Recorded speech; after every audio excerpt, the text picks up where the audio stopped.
So, ladies and gentlemen, welcome to another week here at the RGM Experience podcast. Happy New Year to everybody. This is the first episode as we bounce into 2024. And we're here on the RGM Experience podcast, where, if you don't know already, ladies and gentlemen, what we like to do is delve into the grassroots music industry and beyond, find interesting people to speak to that are part of the scene and get to know them and share their music with you and introduce you to new interesting people. And today, ladies and gentlemen, we've got Will Brown from Marseille. Hi, mate. Hey, how you doing? Yeah, I'm fine. I look like a Smurf, though. I've just been telling you I've got a problem with my camera and I look blue for some fucking reason. Hey ho, we roll with the punches. I've got this weird little setup thing going on. But yeah, thanks for joining us today, mate. How are you doing? Yeah, I'm good, thanks. Just at a loose end at the minute, just after Christmas, waiting to go back to uni. Yeah, waiting to hammer back into the band and all that kind of stuff, I presume. Oh, I've been doing that anyway. I can't sit still. I've got this thing with me where I can't sit still when I've got to always do something. Well, that's good to know. That's good to know. So I've been hearing about Marseille, and we even had you on our tramline stage, didn't we, this year? Yeah, And when you keep seeing a band's name out there that are grafting and going for it, they're the kind of people that I want to chat to on this podcast. So welcome, mate. Let's have a chat. nice one. First question for you, because it's all over the internet this morning. We're recording this podcast on the 5th. And what's your thoughts on the new Gallagher Squire tune then, mate? Have you heard it? I've heard it. Yeah, I got a sneak preview yesterday because I got a leak. But Yeah. to be honest, I think the guitar works all right. Yeah. Obviously, it's good to see John Squire back in the game. Yeah. I just think it's just a bit average. It's like what you would expect if Liam and Gallagher collaborated. Liam and Squire collaborated. I mean, like it's pretty much if you told AI to go and write a song of Liam and John Squire playing together, that's what it would sound like. So it didn't blow me away, but it definitely was all right. I am excited for the album. Yeah, I know what you're saying. I listened to it and I thought, and I hated that we've had a review out on RGM this week, and it's come out today. It's out now. You can have a look at it. And the reviewer said like it's a horrible middle part to the song where he starts singing the rainbow and that kind of stuff, and it seemed Yeah, I thought that was weird. it is there's a weird bit of the song, isn't there? So it starts off all right, and then there's this weird fucking middle bit that I can't get my head around myself. But we'll wait for the album and see what that's all about. Eh? Yeah, I was saying to my girlfriend after it came out, I said I reckon there'll probably be like two or three good songs on it at least Yeah. because there's definitely potential there. Yeah. It is. It is. You are right there. I didn't think about that. It is a little bit like if you ask AI to write a song with Liam Gallagher and John Squire, isn't it? Wonder, Yeah, it's exactly what you would expect it to be. wonder if they have, and it's just a big blag. Yeah, I saw something about Noel Gallagher using AI to write one of his songs, but I'm not going to get into that. Oh, go on. You can do. What you saying? I saw a video on YouTube where they said that like Council Skies is where like, Noel Gallagher telling AI to write a Noel Gallagher song because it's like bits of every single Noel Gallagher song was put into one song and made into Council Skies. Yeah. So yeah, they could have just used AI and just used stuff that John Squire's done and Liam's done and just mixed it together. Yeah. AI is a weird one, isn't it? Have you ever thought about using AI for your band? It's cheating, isn't it? Is, I don't think I'd use it for our band, but I think it's scary what it can do. yeah. Scary in what way? Just that it is actually really beginning to get difficult to decipher what is AI and what's real.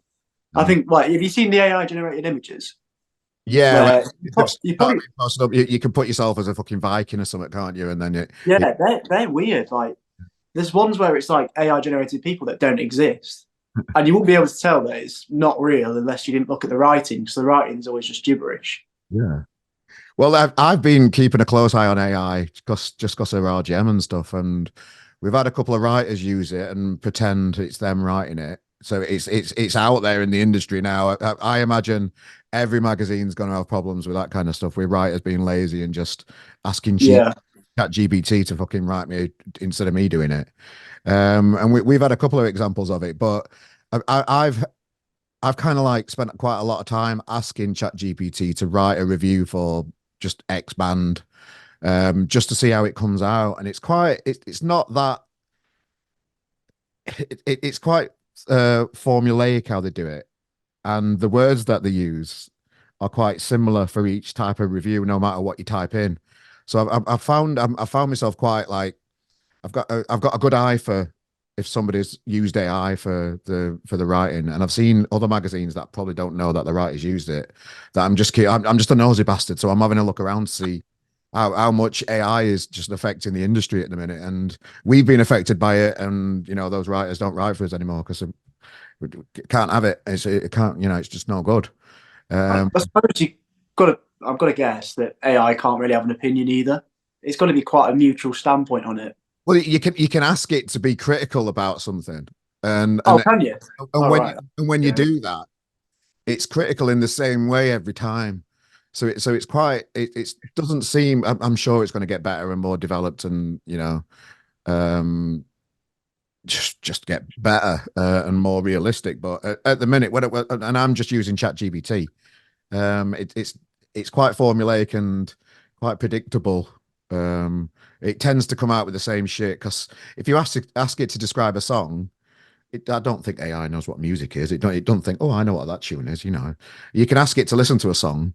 That'll be the next thing where you can actually like put your link into ChatGPT and it'll describe the music. That'll be when it starts getting difficult to get more into it. But when you're typing and you're asking AI to describe something, I've kind of got my eye on it at the minute, but it's just going to be an ongoing thing, like people copying work and that kind of stuff. It's a new world, isn't it? It's quite exciting in a way, but I don't think it's going to create robots to kill us quite yet.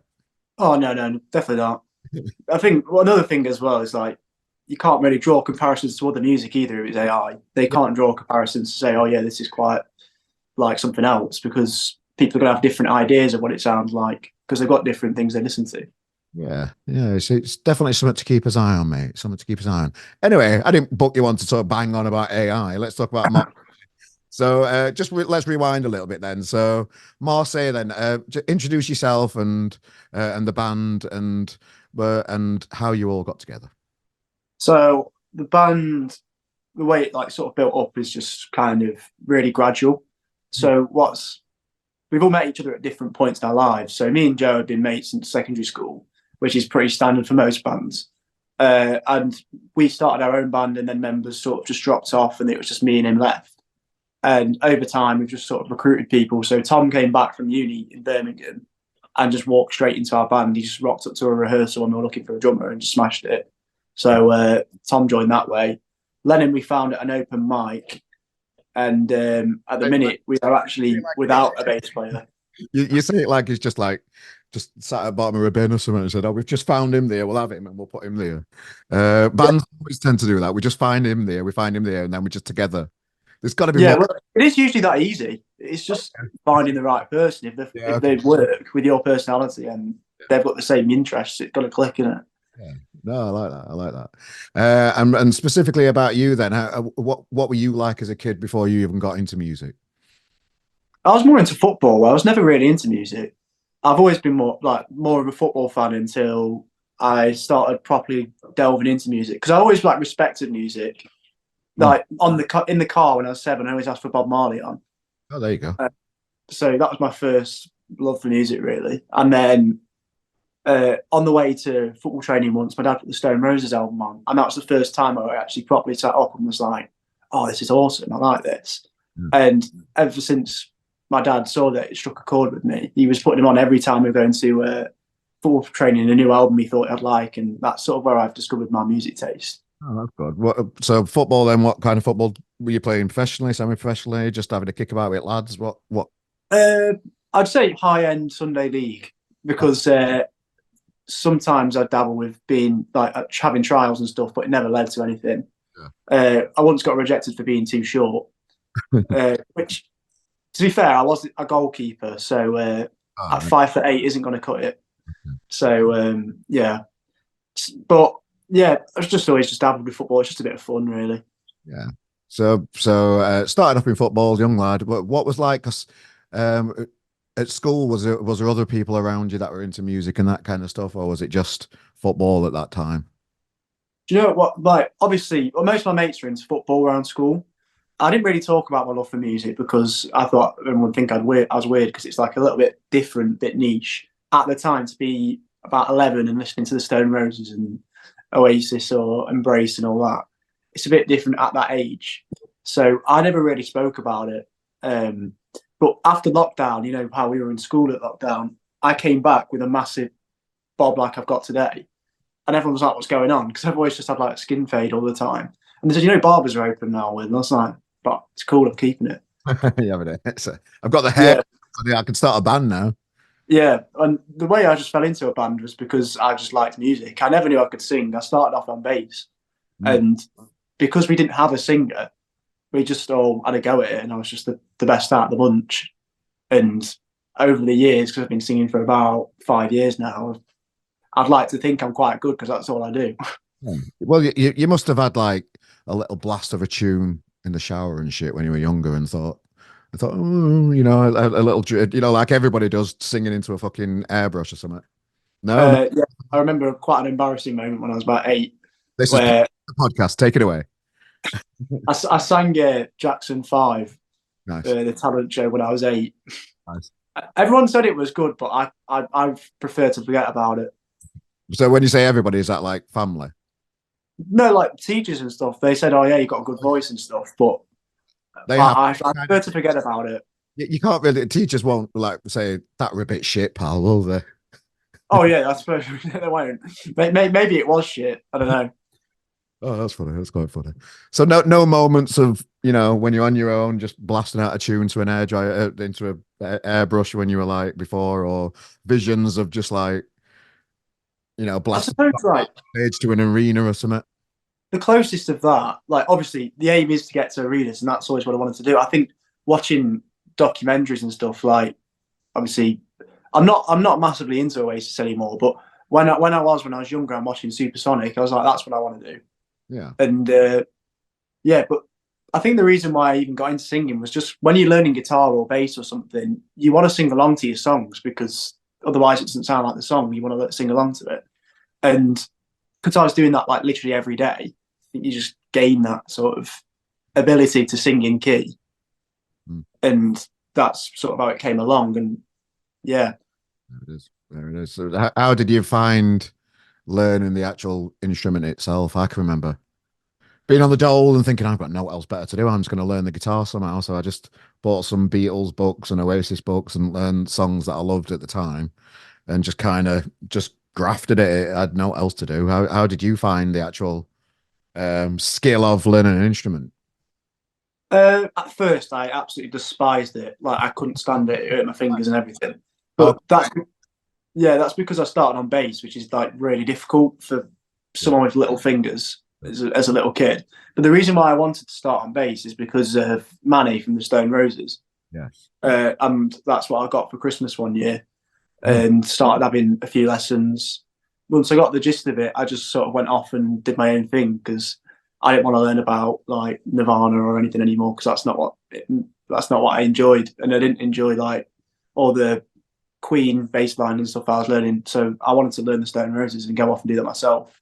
Yeah. So like once I started learning stuff that I wanted to learn, I found that I had a real passion for it. Yeah.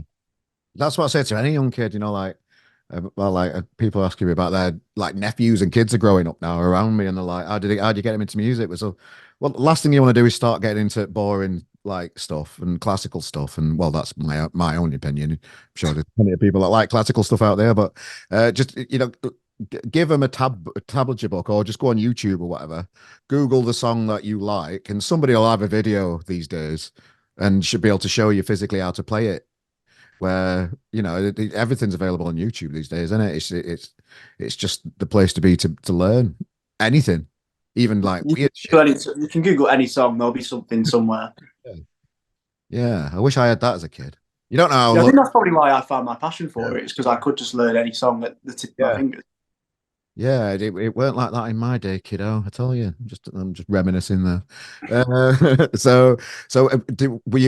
Did you start any bands before Marseille? What was the kind of well, okay, let's go back in the timeline a bit. I'm trying to rush in. I'm a bit giddy today because I've not recorded a podcast or talked to anybody for a few days, so I'm just a bit giddy today. I need to slow down a bit.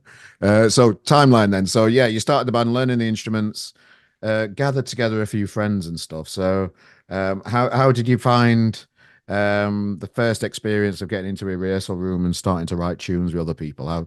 How did that come about for you guys? Well, the way I've always done it is that I write the songs. Like, so I write all the songs in Marseille. But like the first band this is the one before Marseille, so I'll go chronological order. Yeah. The issue with there, because we split up. What's the band Like, name? it was called Concrete Skies, and that was only a school band, so it wasn't anything that important. We just played like our local pub, like That's not a bad. maybe once a week. That's not a bad. Not it's not a bad band name. That at all. I If don't. anyone wants to nick it, you can have it because I'm not bothered about it anymore. Fair enough.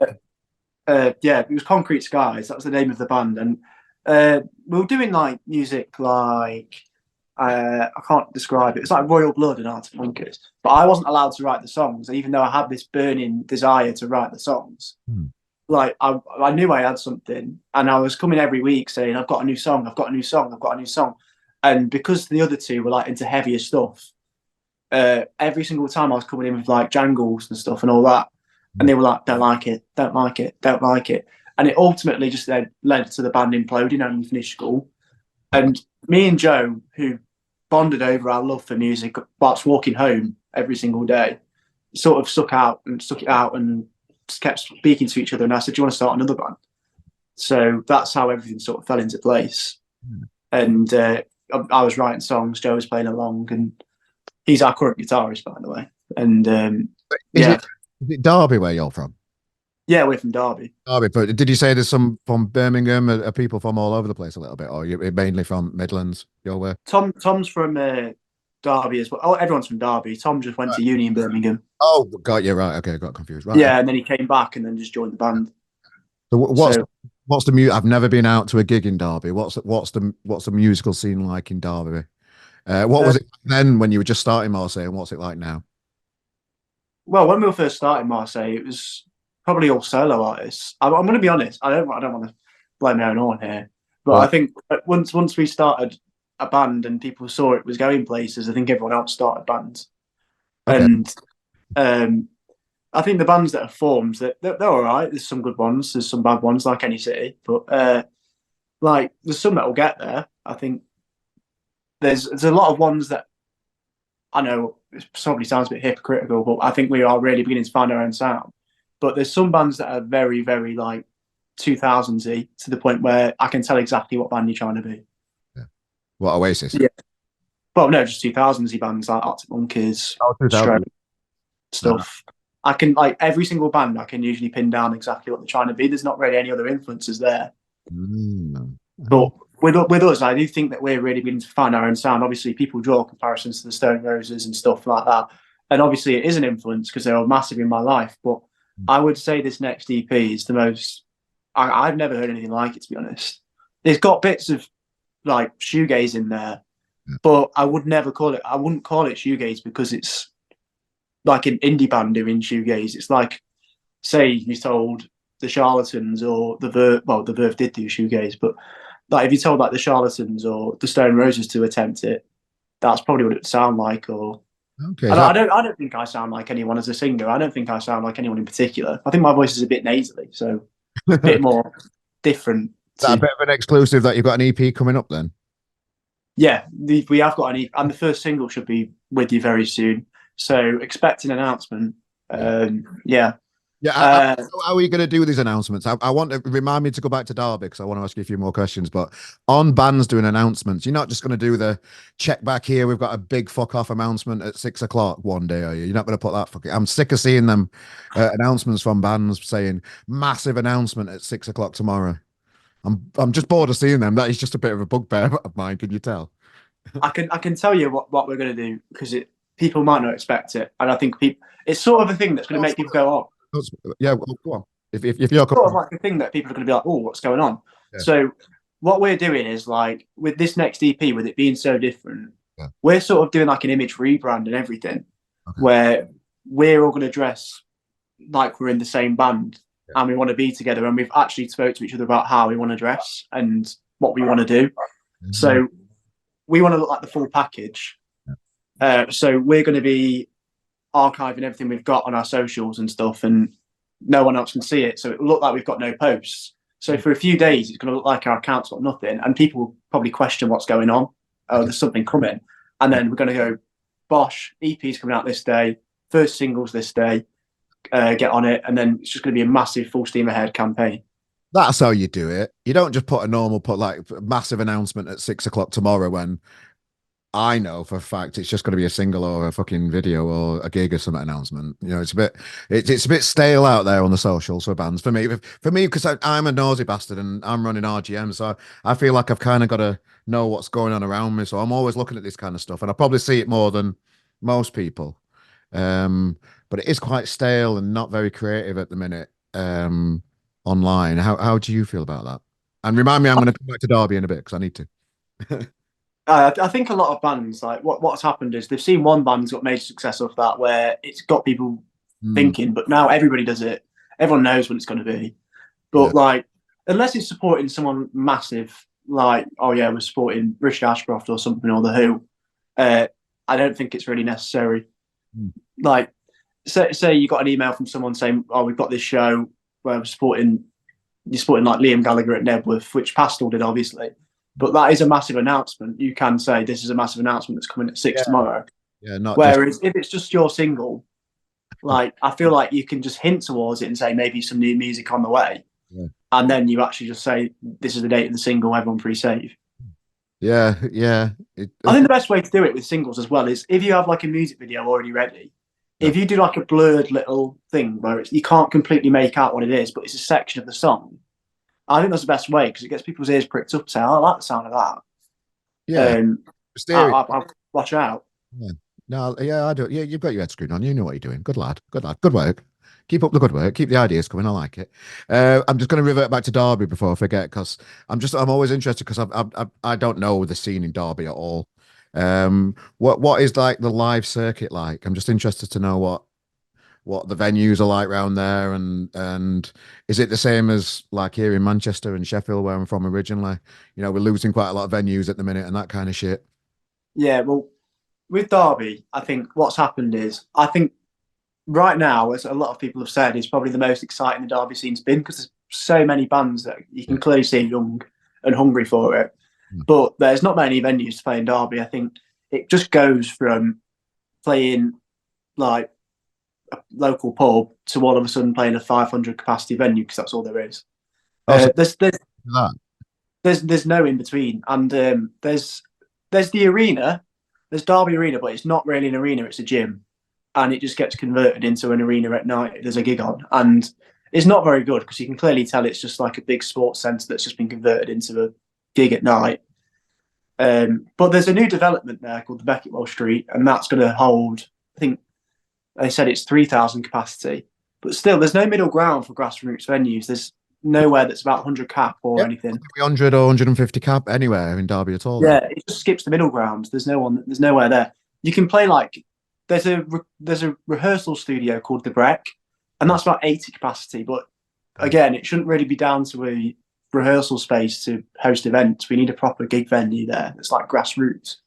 So where do you find yourself go like locally, like Nottingham and stuff then, and Leicester and around there? Do you have to out? We have to go to Nottingham most of the time for local gigs at that sort of level. If we want to play that middle ground, though we have played in Derby at the 500 capacity venue and sold it out because, in Derby, I think a lot of people see us as the bright star that could go somewhere. So a lot of people do support our music in Derby, which is great, and I love all our local fans, but I think Derby itself needs to get behind the grassroots scene a bit more. Yeah. I don't see the name Derby come up very often. I don't. Yeah, you don't really. And I don't think it's ever come up, really. There's never been a point in music history where Derby's been the place to be.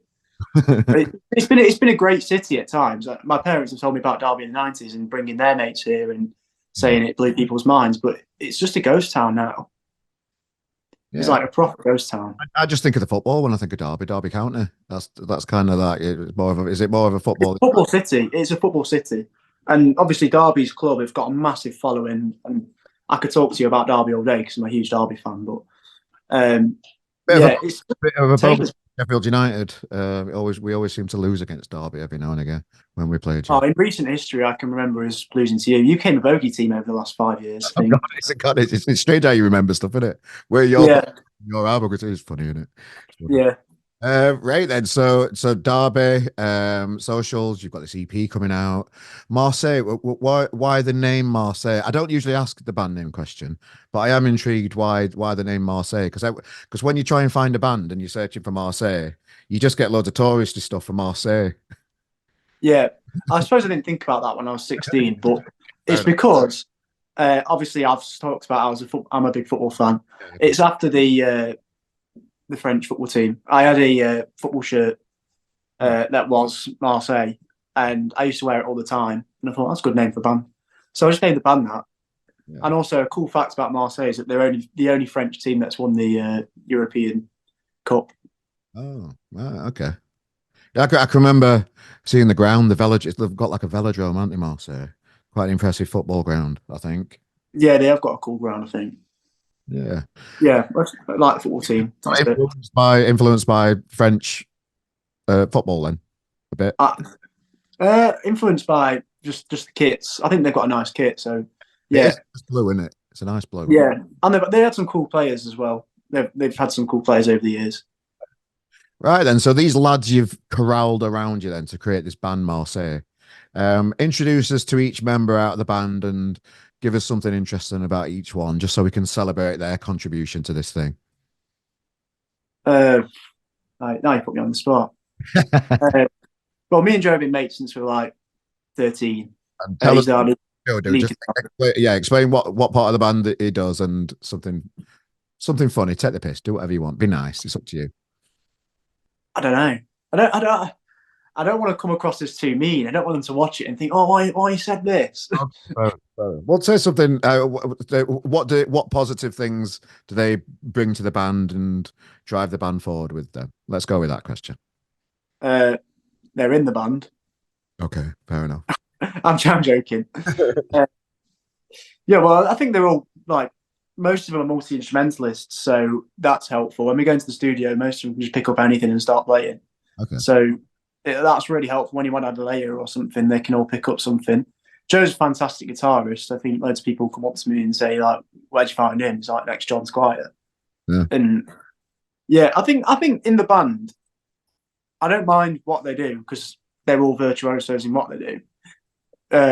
I'll just drag it to the top. They just need to keep being themselves. Yeah. They just need to show up, do what they do, Yeah. look cool, and I'll just drag it by the scruff of the neck. Sounds like you might be a bit bossy, mate. I am a bit bossy, but someone's got to be, haven't they? They really do. I was the bossy one when I was in a band, and somebody has got to do it because the dynamics of a band are always interesting. You know, they're always going to get a one who's late. You're always going to get a one that pisses about too much. We had loads of drummers that just won't fucking stop drumming in between songs, so we could just have a chat about stuff. You know, just annoying people. There's always a fantastic dynamic within a band. Just talk us through a little bit about the dynamic between you and the lads. How do you get through this fucking world we live in and create music? Well, me and Joe live about 5 minutes away from each other, so whenever I've got an idea, I'll show him a song and he'll twiddle along to it, and then we've usually got a song. Yeah. But like with the rest of the band, it's pretty simple because Tom's just laid back as anything for a drummer. It's really bizarre. It's like he's stoned all the time, and he's not. It's just like drifting off on his drums, like falling asleep, and he's just. I think we hit the jackpot with Tom because he's not a crazy drummer. He just sits there and does as he's told. Yeah. Lennon's probably the quirky one who just sometimes gets us in trouble when he doesn't need to. Yeah. He always gets us in trouble no matter where we go. Lennon somehow gets us in trouble. He's on rhythm. Give it an example of what Lennon's got up to. When we were in Birmingham, we were walking past the police, and Joe told Lennon to start shouting pigs. Oh. And Lennon didn't understand what that meant. I don't think he's ever heard the phrase before. Right. And he started shouting it at the top of his lungs, whilst there's these police clearly arresting someone. And they quickly turned their attention towards us. And we had to sort of get our head down and walk off. We stuck our head down and pretended it wasn't us. And then when we were in London the other day, he got told off by a bus driver because he wouldn't stop spamming the stop button because he thought it was funny. Right, okay, fair enough. And when we played Rough Trade as well, the green room's on the top floor, and there was these tea bags in there, and he was throwing them at people below. He Oh just well, always gets in just trouble. daft stuff then, innit? It's just daft. It sounds like a daft lad, that Lennon. Yeah, he's just the wacky one.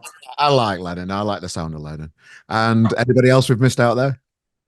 Have we No, covered it? at the minute we're a four-piece because Felix has left the band at the end of the year. So we Happened are and Dish the Dirt. well. He saw as things were growing, Mm. and we were playing sold out 100 capacity venues and stuff most places.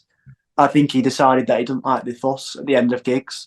So like at the end of gigs when you just want to get away, Yeah. and people were like saying, "Oh, can you sign this? Can I buy this? Can I do this?" And I don't think Felix likes it. Whereas I love it. I love attention. Yeah. So Oh, like I've got all the time in the world, and he just wants to shoot off. So I think he just decided that life's not for him. I don't think he likes it. well, that's fair enough. That's fair enough. Yeah. So yeah, it's probably best he leaves now before it gets any bigger. Yeah, well, it's not. It isn't for everybody, is it? You know, it's a lot of graft for sometimes zero reward, isn't it? You know, you know, Yeah. it's a it's a difficult place to try and monetize and to try and grow as a band. I'm trying to stop saying the music industry is the hardest industry in the world. I think it is a hard, difficult industry, but I think it's not as difficult if you try and learn each individual part to it. So I think you know, good things for bands is to try and understand what happens. You know, maybe put a gig on yourself to understand how to do a gig. Maybe just I don't Yeah. try and sample different parts of the industry to just keep learning about it. Yeah. That I'm the easiest like way. desperate to learn more all the time. Yeah. I just always want to talk to people and everything. Mm. The best way to do it, like everyone says, "Oh yeah, it's just luck. It's all luck." It's not. You've got to make your own luck, really. Yeah. You've got to chat to the right people. You've got to make sure you're getting through to these people and keep getting your music out there in new different ways, like chatting to you. Like I'll get out to your audience Yeah. and stuff. And Yeah. that's it. You've just got to keep working away. Nothing that's going to help you is not worth your time. Yeah. You've just got to do these little things just to get you to where you want to be, because it all adds up in the end. You don't know who knows who. You don't know who's going to be at your gig. You don't know who's going to be anywhere. You've just got to keep doing it.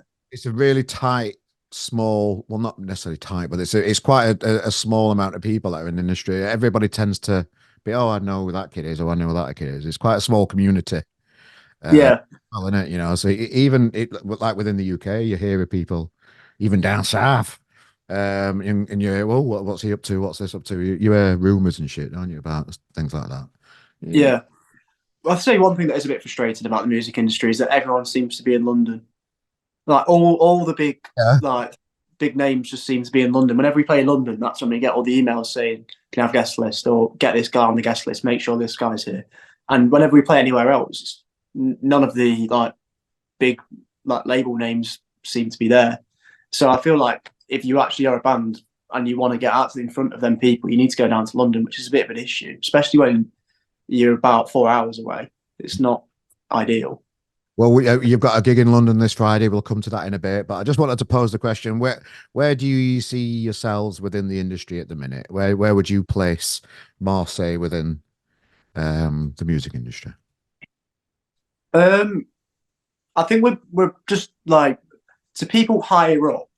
Mm. I think they're beginning to recognise who we are as newcomers. Yeah. Like I think we are beginning to raise a few eyebrows and prick a few ears up, but only tiny. We're making ripples at the minute in a big pond. Okay. I would say at the minute we're a big fish in a small pond, but we want to be the big fish in the big pond. Mm. So we want to get in that big pond. We're in the small pond right now, but we want to get in the big pond, and that's sort of where we are. You know, like sort of if you see it like a dam, like we're here pushing against it, and we want to get in the big pond. That's how I'd say we are. How do you plan to do that? What's the plan to break through into that? Is there one? There is a plan, yeah. This year there is a plan. It's sort of rebrand, make ourselves the full package. Yeah. So everybody, all the people higher up in the industry, see these guys know what they're doing. They know what they're doing, and keep releasing the best music we can, and make a sound that's tailored to us. And that's it. You've just got to keep plowing away. It's a slow process, but you're going to get there in the end if you keep doing the right things.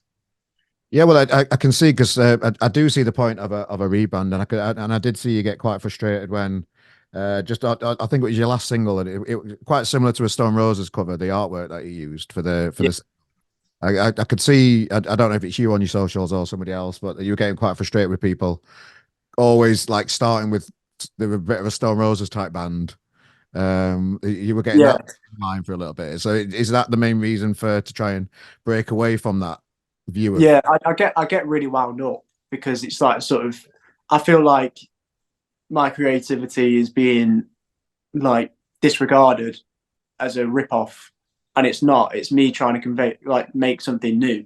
It might have similarities because that's what I listen to, but it's not like the Stone Roses. I don't sound like Ian Brown.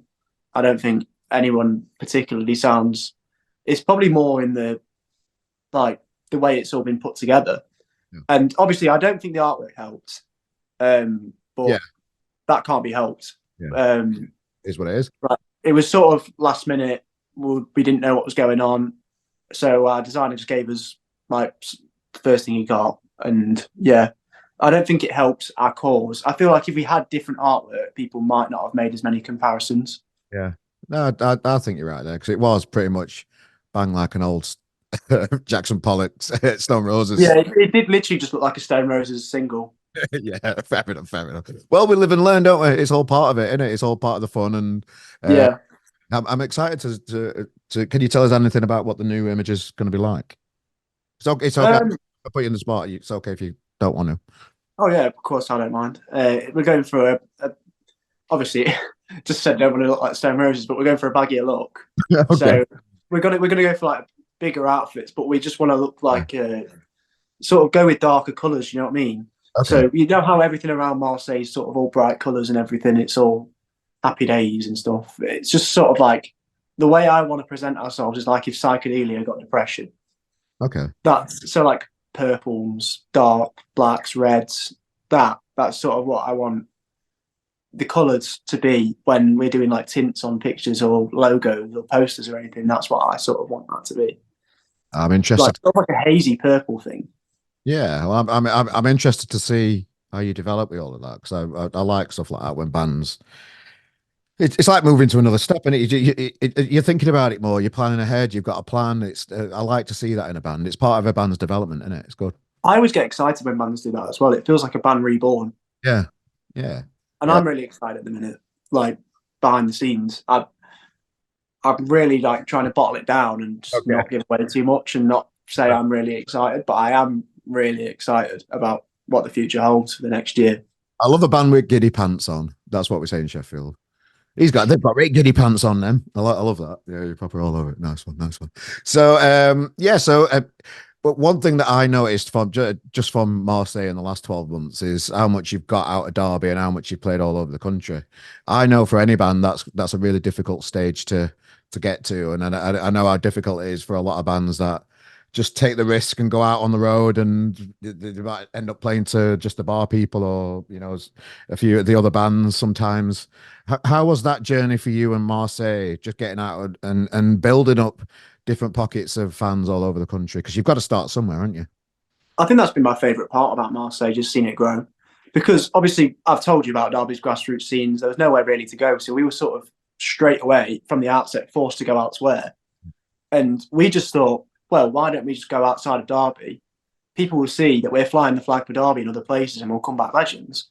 And that's what we've always been about. And don't get me wrong, we've played to our houses, like we've played to rooms of two people, like a man and his dog, and that's it. But like as we've grown, we never get that anymore, which is good. When we go to places, people recognize our name on a poster, and then we play to at least about 40, 50 people on a bad day. And that's good. Like we're getting to that point now where we can play pretty much anywhere and know that there'll be an audience there. And That's a major achievement. that's the end goal. Like as long as you've got people in every single bit of the UK somewhere, you know you're not going to be disappointed when you go there. Well, you just look at bands like Red Rum Club in Liverpool. They're playing the arena, but they're still announcing tours in little pockets of the country where the fans aren't probably don't know them too much. Like maybe 200-300 venue caps, and they're playing the arena in the hometown, but they're still out there grafting and finding those other little pockets where they've not established a full following yet. Just to build on it, it's clever, isn't it? It's a good idea. Yeah, it works that way, and I think we wouldn't have been able to play that 500 capacity venue in Derby if people from Derby weren't seeing that we were flying the flag for them everywhere else. I think we came back and did exactly what we set out to do. We said we'd go out, fly the flag for Derby, be proud people from Derby, and then when we come back, people will embrace us. Yeah. And that's exactly how it's worked. And I'm very happy it has worked out. Yeah, nice one. So you've got this gig in London on Friday then. So we've talked about, how important London it is to the plan for the band. So have you got loads of industry people booked in for Friday then? Yeah, we've got a few. Ross, who's promoting it, has got a few contacts. So we've got some pretty cool people coming down who I'm not going to expose so you don't get bombarded or anything. But we've got some cool people coming down. Sold a fair few tickets. It's approaching 50% now sold out. So we've got another week to get that out. So I'm pretty confident because most tickets fly out in the last week anyway. So yeah, I think it's going to be an all-round good night. I do. And if you've not got your tickets, I'd recommend you do because I think they'll fly out for over the next week. Well, the people watching these videos don't just live in, where I'm from. They're from all over the country. So if you're in London, we'll put in the description of this podcast, we'll put the link so you can grab a ticket and go and see Marseille on Friday. And I presume there's going to be other dates coming out, announced. Yeah. Announcements at 6 o'clock coming out for a tour or something like that coming up at some point. Yeah, there'll be a tour later in this year, but probably not early this year. It'll be late this year, I think, if we do a tour. So keep your eyes peeled for that when we get around to it. But it's going to coincide with this exciting EP release that we're going to announce at 6 o'clock. That's what I'm going to come back to. So what can you tell us anything about the EP, or do you want to tease it here before I let you get on with your day?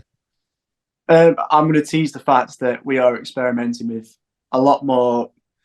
Well, it's a lot more reverby and a bigger sound. I think the drums are now more integral because so many people that see Tom say he's a fantastic drummer. But what I've noticed with our previous tracks is that sometimes the drums are overshadowed by the walls of guitars. What we've made sure this time is that Tom is heard. And I think it's like, if I could describe it, it's like hip hop beats, but with like shoegazy, reverby guitars and an indie vocal. And it sounds really, really new and refreshing. And when we heard it in the studio, I was so excited. I was just really excited of what we've done and what we've created. Well, your enthusiasm is shining through, young Will. I'm looking forward to what 2024 has got ahead of it for Marseille. I can't speak anymore. I don't know what's up with me today. I'm having one of those moments. Is there anything you want to share with Marseille fans that are watching this that the support over the last year and that kind of stuff? Is there a message you want to share with them just while we've got you on film? I just want to say a massive thanks to everyone who has been supporting the band over the years and whatever, because we wouldn't be able to get to this point. We wouldn't be able to fund this next EP if you weren't all coming to the shows and helping us out, buying merch or whatever, and spreading the word. So whatever you're doing it right. Keep doing it next year, and we'll be even bigger next year. Class. The year. Class. So, Will, really appreciate you joining us today. I'm really excited to see what 2024 got hold for you guys. And yeah, let's look ahead and have a cracking year, mate. Nice one. Thanks for joining us. You too. Cheers. Thanks.